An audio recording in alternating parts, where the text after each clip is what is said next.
극복을 위해서 전국 10개 교회 목사님들의 말씀 공동체로 출범한 메신저 뉴스가 출범 3년을 맞았습니다. 메신저 뉴스는 10분 목사님들의 합력이 힘입어서 복음 전파의 새로운 지평을 열어가고 있습니다. 메신저 뉴스를 성원해 주시는 전국의 시청자분들께 깊은 감사를 드립니다. 오늘 첫 순서는 서울동안교회 김영주 목사님, 남양주평야동안교회 나강윤 목사님, 부산해안교회 조성일 목사님입니다. 샤를 부시에르라는 프랑스 귀족 정치가가 있었습니다. 1789년 7월 14일 날 바스티유 감옥 습격으로 시작된 프랑스 대혁명은 수많은 사람들이 죽어가는 그런 혁명이었습니다. 그 당시 혁명군은 수많은 사람들을 재판하고 사형으로 죽이는 그때였습니다. 이 사람은 자기의 신분을 속이고 혁명재판소의 청소부로 취직을 했습니다. 낮에는 청소부였지만 밤에는 재판소 안에 있는 사형 예정자들의 이름이 적혀있는 장부를 훔쳤습니다.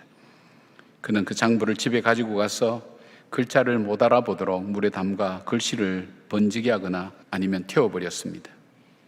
이런 방법으로 단두대에 죽을 그 사람을 구했는데 그 숫자가 무려 34,000명이나 되는 많은 사람이었습니다. 그 많은 억울한 사람을 구하기 위해서 그가 했던 방법은 바로 청소부가 되는 것이었습니다. 오늘 하나님은 나를 구원하기 위해서 어떤 방법을 쓰셨을까요? 그것은 바로 메시아를 이 땅에 보내주신 것입니다. 하늘 보좌를 버리시고 인간의 몸을 입고 이 땅에 오셨는데 가장 연약한 아기의 모습으로 메시아는 오셨습니다. 코로나 전에 아기가 교회 첫 나들이 올 때에 예배 시간에 앉고 기도를 했습니다. 그때마다 이 아기를 가까이서 이렇게 보게 됩니다. 아기를 보는 순간 제 속에 있는 모든 방어막이 다 내려가요. 이유 없이 그냥 귀엽고 가까이 다가가고 싶고, 왜냐하면 전혀 나를 공격할 것 같지 않으니까요. 있는 자체가 너무 귀하니까요. 이것이 바로 하나님께서 우리에게 말씀하신 메시지가 있지 않을까요? 우리가 아무리 연약하고 우리가 부족하고 우리가 천하게 여겨진다 할지라도 언제나 다가갈 수 있는 모습, 바로 어린 아기의 모습으로 오셔서 우리를 영접하고 맞이하기 위한 하나님의 방법인 것을 보게 됩니다. 빌립보서 2장 6절에서 8절은 이것을 이렇게 설명합니다. 그는 근본 하나님과 본체시나 하나님과 동등됨을 취할 것으로 여기지 아니하시고 오히려 자기를 비워 종의 형체를 가지사 사람들과 같이 되셨고 사람의 모양으로 나타나사 자기를 낮추시고 죽기까지 복종하셨으니 곧 십자가에 죽으심이라. 연어라는 물고기 이름이 해 연자나 이을 연자로 쓰고 있어요. 해마다 이어서 돌아오는 물고기이기 때문에 이런 한자 이름을 붙인 것으로 보입니다. 연어는 강에서 태어나서 바다에서 살다가 어른이 되면 다시 강을 거슬러 올라와서 자기가 태어났던 강의 상류에서 알을 낳고 하는 물고기입니다. 연어가 그런 습성을 보이는 이유가 이 연어의 알과 치어가 생존하기에 바다보다 강이 유리하기 때문이라고 합니다. 그리고 대서양 연어 같은 경우에는 고향으로 돌아와 번식을 하고 또 그곳에서 기력을 회복해서 바다로 돌아가기 위해서 이 강으로 거슬러 올라온다고 합니다. 그러니까 연어는 자신의 고향, 자신의 근원을 다시 찾아와서 새로운 생명을 태어나게 하고 자기 자신도 회복하고 그렇게 생명을 이어가는 작업을 하는 것입니다. 오늘은 종교개혁 기념주일입니다. 지금부터 약 500년 전 마르틴 루터가 개혁이 가능할 수 있었던 중요한 원동력이 된 원리가 하나 있는데 그것은 바로 근원으로의 회복이라는 원리입니다. 목마른 사슴이 탄 듯한 갈증을 해결하기 위해서 갈급한 마음으로 시냇물의 근원을 찾아 헤매는 것처럼 신앙의 본질, 복음의 본질을 찾고자 하는 운동이 종교개혁의 운동이었고 개혁자들은 그런 근원을 향한 갈급함과 열망을 가지고 생명을 걸었기에 신앙과 교회의 새로운 역사가 가능하게 된 것입니다. 여러분, 종교개혁의 모토 중에 아주 중요한 내용이 있어요. 그것은 개혁된 교회는 항상 개혁되어야 한다는 말입니다. 교회와 신앙의 개혁의 실천이 단 한 번의 운동으로 끝나는 것이 아니라 날마다 끊임없이 계속 새롭게 되어야 된다는 거예요.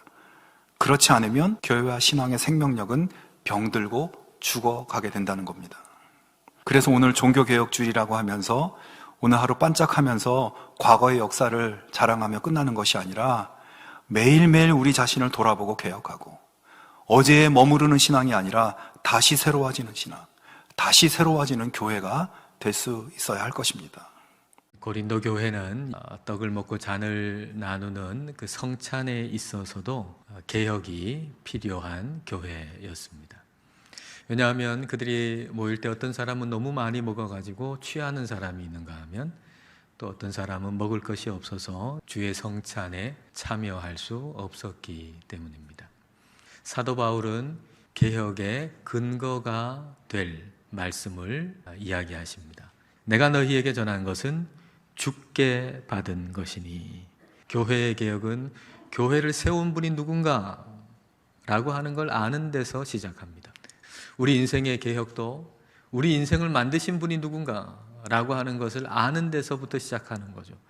개혁이란 곧 의미를 회복하는 것입니다. 성찬의 개혁은 곧 성찬의 의미를 회복하는 겁니다. 성찬의 의미 세 가지. 기억하라, 전하라, 바라보라입니다. 존 버년의 철로 역정에 보면 순례자가 목자한테 성경 말씀이라고 하는 망원경을 다 이렇게 건네받을 때 막 손이 막 떨려요. 왜냐하면 방금 전에 지옥불을 봐가지고 손이 막 떨리는 거예요. 근데 이 떨리는 것은 또한 암시하는 거죠. 이 망원경을 통해서 보게 될 그 아름다운 천국문, 그 아름다운 볼 때의 떨림이라고 하는 것, 이 기쁨의 떨림은 온 존재가 떨리는 떨림이라고 하는 사실을 암시하는 거예요. 여러분, 이 떨림이 우리에게 있다면 우리가 신앙의 의미를 잃어버릴 수가 있겠습니까? 우리가 성찬을 받는다라고 하는 것은 다시 오시는 주님을 바라본다는 것입니다. 오늘 성찬을 받을 때 십자가에서 죽으신 주님을 기억하십시오. 그리고 예수님의 죽으심을 전하십시오. 그리고 다시 오실 예수님을 바라보십시오. 그렇게 성찬의 의미가 회복이 되고 우리의 신앙의 의미도 회복돼서 여러분 인생의 개혁이 일어나게 되시기를 축복합니다. 메신저 뉴스 두 번째는 고향 삼성교회 김영서 목사님, 경주남부교회 김상준 목사님, 광주양림교회 김현주 목사님을 연결합니다. 코로나 팬데믹에 이어서 우크라이나와 이스라엘에서 동시에 벌어지는 전쟁의 참상을 시리즈로 지켜보면서도 자녀들의 신앙생활을 제대로 챙기지 않는 부모 세대의 영적 나태에 비상벨을 울리십니다. 여러분의 자녀가 어떤 자녀가 되기를 원하십니까? 인생 끝나고 나면 심판의 자녀가 될 것이냐, 영생에 이르는 구원의 자녀가 될 것이냐, 어떻게 하실래요? 어떻게 하실래요? 위기의식을 가지셔야 돼요. 그리스도인답게 산다는 게 뭘까? 이 질문에 대해서 자신의 유익과 만족과 행복을 위해서 기도하는 거 누가 못합니까? 그런데 그것을 넘어서서 하나님의 나라를 위해서, 뜻을 위해서 기도할 줄 아는 자녀가 되었다. 이와 같은 자녀를 길러낼 줄 아는 부모님 되시기를 바랍니다. 그렇게 되려면 부모가 먼저 본을 보여야 돼요. 하나님 앞에 와가지고 기도하는 게 맨날 육신의 건강을 위해서, 우리 자녀를 위해서, 공부를 위해서, 그건 세상 사람들도 구할 줄 아는 거예요. 그리스도 안에서 자기답게 산다는 것은, 보다 더 가치 있고 의미 있게 산다는 것은 나를 넘어서서 거룩하신 하나님의 뜻을 깨닫고 하나님의 뜻을 성취하기 위해서, 거룩한 사명을 위해서 기도할 줄 아는 자녀들이 이렇게 스스로 기도할 줄 아는 자녀가 되어야 한다는 사실입니다. 그러기 위해서는 부모들이 먼저 그렇게 본을 보여주셔야 합니다. 나의 기도가 달라지고 나의 인생의 삶의 목표가 달라져야지, 그렇지 않으면 믿으면서도 우리 아버지는 늘 돈 쫓아 살아가는 사람이구나, 우리 아버지는 세상의 만족과 행복을 먼저 추구하시는 분이시구나, 자녀들은 부모의 등 뒤에서 배운다 그랬어요. 하나님의 뜻을 구하고 하나님의 뜻을 깨닫기 위해서 먼저 기도하거라. 부모님이 그걸 말로만 권면하는 것이 아니라 직접 그렇게 기도하시는 걸 보여주셔야 돼요. 여러분의 대답이 분명하셔야 돼요. 사도 바울의 고백을 보면 이 질문에 대한 답이 분명한 것을 알 수 있습니다. 고린도전서 15장 10절인데요. 그러나 내가 나된 것은 하나님의 은혜로 된 것이니 내게 주신 그의 은혜가 헛되지 아니하여 내가 모든 사도보다 더 많이 수고하였으나 내가 한 것이 아니요 오직 나와 함께 하신 하나님의 은혜로다. 여기에서 내가 나된 것, 나의 나된 것, 자기답게 사는 걸 말한 거예요. 그전에 자기답게 살지 못했다는 거예요. 근데 하나님 만나고 나서, 예수님 만나고 나서는 나는 하나님의 은혜로 오늘의 내가 되었습니다. 자기 정체성을 분명하게 안다는 거예요. 반응 물질의 전 질량과 생성 물질의 전 질량은 같다. 이게 바로 질량 보존의 법칙입니다. 자, 1743년도 프랑스의 화학의 아버지라고 하는 별명이 붙어 있는 라부아제라고 하는 사람이 질량 보존의 법칙을 증명을 했어요. 우리가 불을 가지고 종이를 태웁니다. 태우면 뭐가 남습니까? 재가 남는데 재만 생성돼 나오는 것이 아니고 우리 눈에는 보이지 않지만은 수증기와 이산화탄소도 함께 발생한다는 것. 그래서 수증기하고 이산화탄소의 질량을 다 더했더니만 정확하게 그 책 무게하고 재의 무게하고 똑같이 같아지더라는 거예요. 제가 대학 시절에 성철 스님의 강의를 들었습니다. 성철 스님이 질량 보존의 법칙을 가지고 윤회 사상을 설명을 하더라니까요. 우리 사람이 죽으면 영혼이 떠나가잖아요. 떠나가면은 그 영혼이 사라지는 것이 아니고 빙글빙글 돈다는 거예요. 그래서 어떤 업을 사느냐에 따라서 그 사람이 다시 태어나는데 사람으로 태어나고 가축으로 태어나고 질량 보존의 법칙은 변하지 않는 것이기 때문에 그렇게 해서 계속 돈다는 거예요.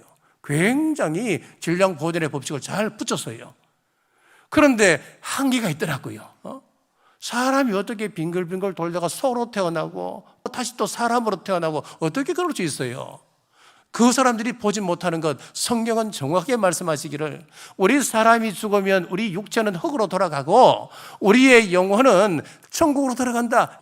그래서 질량 보존의 법칙은 그대로 유효한 거예요, 우리 기독교는. 물론 불교도 굉장히 가깝게 접근을 했습니다만은 핵심적인 가장 중요한 것을 보지 못한 거예요. 하나님의 말씀이 천지를 창조하실 그 당시에는 충만하여서 100%였다. 그런데 종말 시대로 가까이 가면서 하나님의 말씀이 점점 약해져서 100에서 1%가 되고 말았다. 그래서 하나님의 말씀이 희귀해졌다. 여러분, 그게 아니에요. 그럼 질량 보존의 법칙은 틀리는 거예요. 천지 창조하셨을 때 그 충만하신 하나님의 말씀 100%가 지금 이 시대에도 우주 만물 가운데 100%로 충만하게 있는 거예요. 그러면은 왜 말씀이 희귀하다 말씀하는 거예요?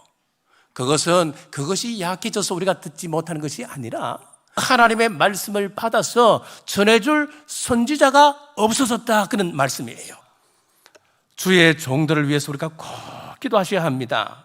이 땅에 참 선지자가 중단되지 않도록 기도하시길 주님의 이름으로 축복합니다. 에베소서에는 주 안에서, 예수 안에서, 그리스도 안에서 똑같은 말인데요, 38번을 반복하고 있습니다.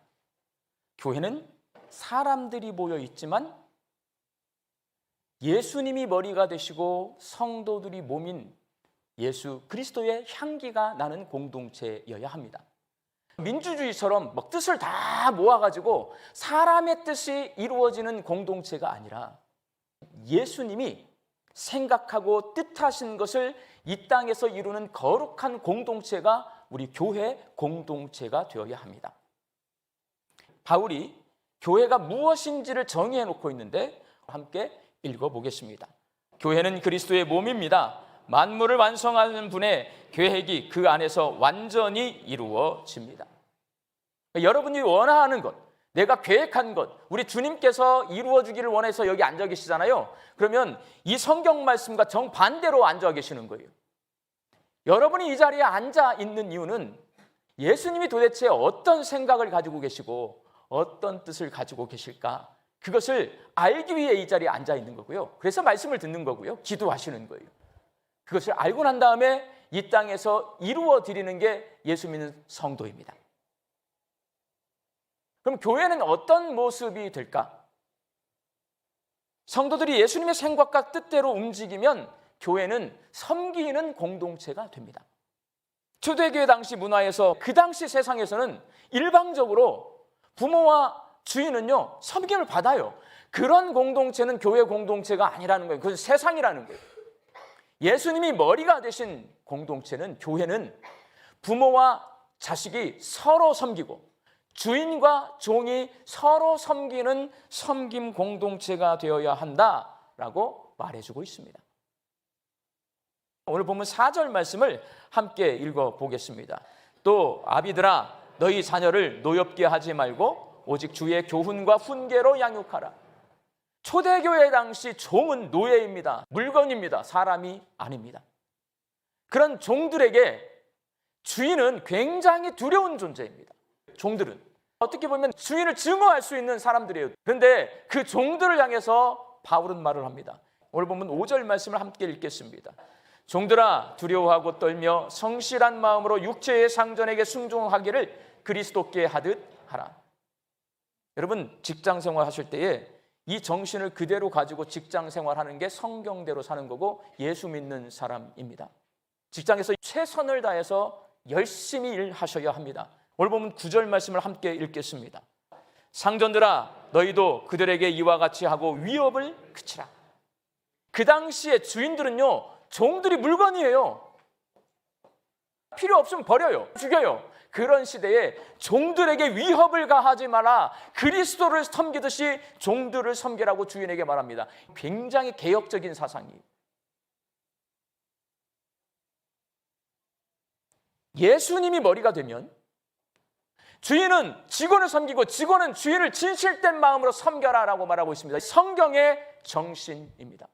이 자리에 자영업을 하셔서 주인이신 분들은 직원들을 예수님을 섬기듯이 섬기시기 바랍니다.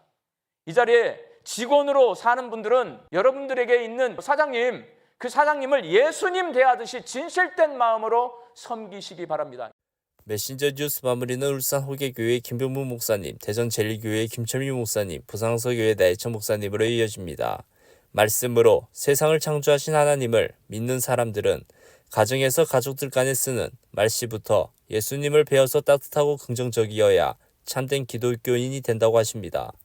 왜 우리가 상대방이 용서하지 않고 상대방이 먼저 화해를 요청하지 않았는데도 불구하고 먼저 용서하고 화목을 해야 되는 것입니까? 그것은 바로 예수님이 그렇게 하셨기 때문입니다. 우리는 예수님의 용서와 화목을 본받아서 이 성찬에 참여할 수 있어야 될 것입니다. 25절 말씀에 보니까 식후에 또한 그와 같이 잔을 가지시고 라고 말씀합니다. 성찬에서 포도주는 예수님의 피를 의미할 뿐만 아니라 더 깊은 뜻은 예수님께서 값없이 주시는 용서와 화목을 의미합니다. 우리가 아직 죄인 되었을 때에 예수님은 먼저 십자가에 달리셔서 피와 살을 아낌없이 내어놓으심으로 우리에게 먼저 용서하시고 화목의 길을 열어주셨기 때문입니다. 이제 우리 차례입니다. 예수님의 용서와 화목을 본받아서 용서하시고 화목하시기 바랍니다. 아울러 우리 자신의 죄를 우리 자신에게도 용서하고 화목할 수 있어야 된다. 나와의 관계에서도, 하나님의 관계, 이웃과의 관계뿐만 아니라 나와의 관계에서도 내 스스로 용서하고 화목할 수 있어야 된다는 거죠. 어떤 사람은 자기 자신에 대해서 저주하는 사람이 있습니다. 미워하는 사람이 있습니다. 그래서는 안 됩니다. 하나님께서 정말 가장 고귀하고 존귀한 존재로 나를 이 땅에 보내주셨는데 나를 미워하면 안 됩니다. 그래서 여러분, 주님, 나는 죄인입니다. 올바른 길을 걸으려고 했지만은 내가 이런 실수와 잘못, 흠문을 가지고 있습니다. 나의 죄를 용서하여 주십시오. 우리 자신을 예수 그리스도의 피의 공로를 힘입어서 용서를 선포하시고 화목할 수 있어야 됩니다. 우리 자신에 대해서.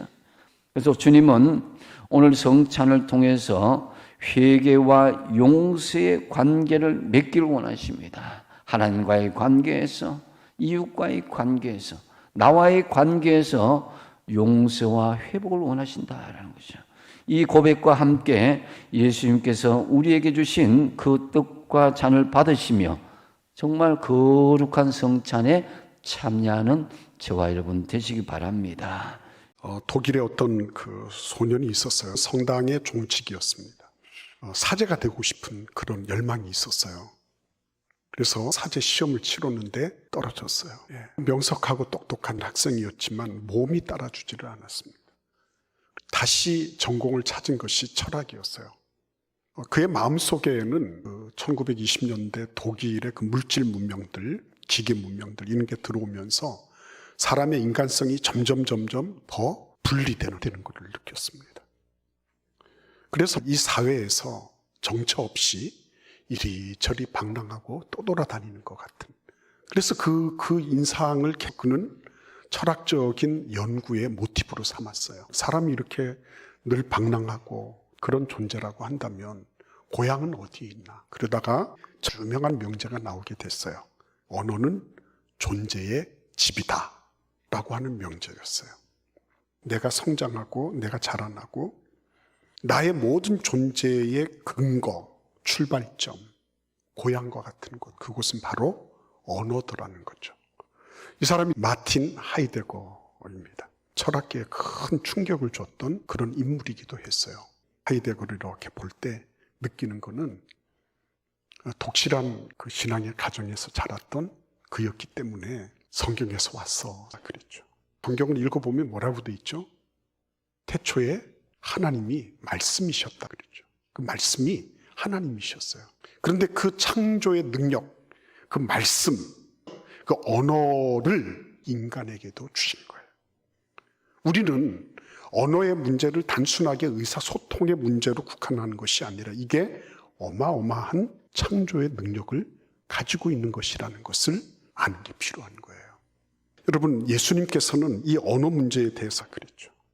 누가복음 6장 44절, 45절 말씀을 보시면 나무는 각각 그 열매로 아나니 가시나무에서 무화과를 또는 찔레에서 포도를 따지 못하느니라. 선한 사람은 마음에 쌓은 선에서 선을 내고 악한 자는 그 쌓은 악에서 악을 내나니 이는 마음에 가득한 것을 입으로 말함이니라 그랬습니다. 그러면 우리도 어떻게 해야 되는 거예요? 언어로부터 시작을 해야죠. 언어로부터. 하나님 말씀 앞에 바로 서서 내 언어를 예수 그리스도의 말씀과 같은 그런 것으로 내 언어를, 그것을 내가 잘 갈무리를 해봐야 되겠다. 여러분, 주님 앞에 작은 실천으로부터 시작되는 거예요. 그래서 하나님, 내 입에서 부정적인 말 나오지 않게 해주세요. 내 입에서 파괴적인 언사가 나오지 않게 해주세요. 남편과 아내와 남편 사이에서, 부모와 자녀의 관계에서 하나님, 내가 장점 발견자가 되게 해주세요.